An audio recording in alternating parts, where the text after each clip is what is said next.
Thanks, Riaz. Good morning. It is 7 o'clock at the dot. A vote on whether to send Canada into a combat mission in Iraq is expected to pass in the House of Commons later today.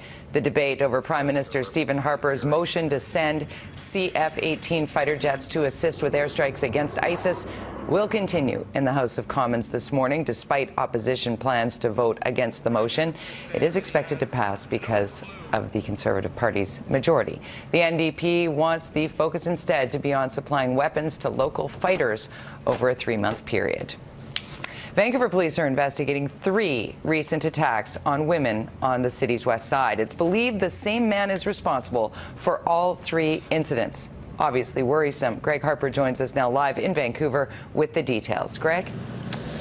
Good morning, Jody, and very scary as well. These 3 attacks, they happened along South Granville, Oak, and Cambie in these areas, and police believe it is one man responsible for these attacks. The most recent one happened here on Friday along West 64th between Oak and Granville. Police say a woman was out walking when a man approached her from behind and groped her. The woman then confronted her attacker. He then punched her in the face, knocking her to the ground. The woman was taken to hospital with minor injuries. The suspect is being described as a Caucasian man between 35 to 40 years of age, 5'10", with a medium build. In the most recent attack, he was wearing dark clothing.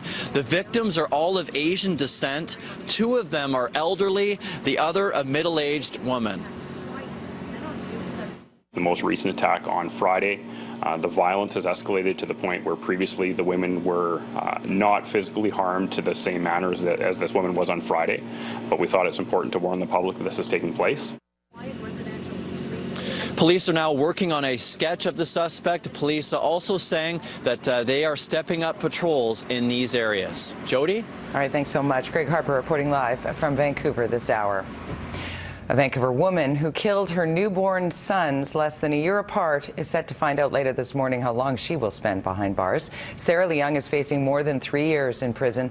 The 29-year-old was convicted earlier this year of committing infanticide in 2009 and 2010. The body of the firstborn boy was found wrapped in a bag outside the family home by Leung's father, but remains of the second infant have never been recovered. 2 former Red Scorpion gang members found guilty last week of killing 6 people in a Surrey high-rise are now attempting to have those convictions overturned. Their lawyers want the court to declare a mistrial on the convictions of conspiracy and 6 counts of first-degree murder against Cody Havisher and Matthew Johnston. They're arguing police misconduct involving a confidential informant. A hearing on an abuse of process application is scheduled to begin October 27th. The death of a teen girl in Maple Ridge is now serving as a cautionary tale for anyone walking on or near railroad tracks.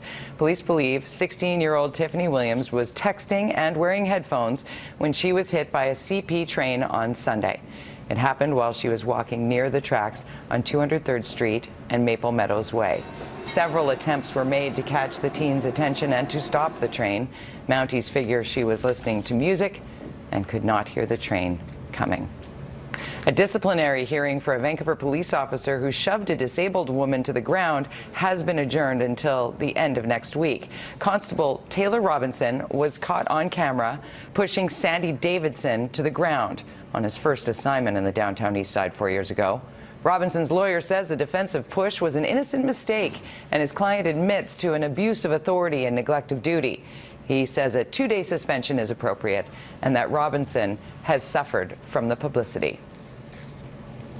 When we see incidents like this, when they're captured on video, we expect a little bit more to then 1 or 2 day suspension. And I think this case is really meant to be the first of a few cases in the future, which will show police departments that suspensions are going to be rising. The reality is that's a very challenging place to work. There are lots of very challenging individuals to deal with, to interact with, and I think members need to have some training and awareness before they're assigned to work in that kind of a neighborhood. Robinson has taken a conflict resolution course and has since been deployed to another district. Adjudicator Wally Opal has been asked to make recommendations.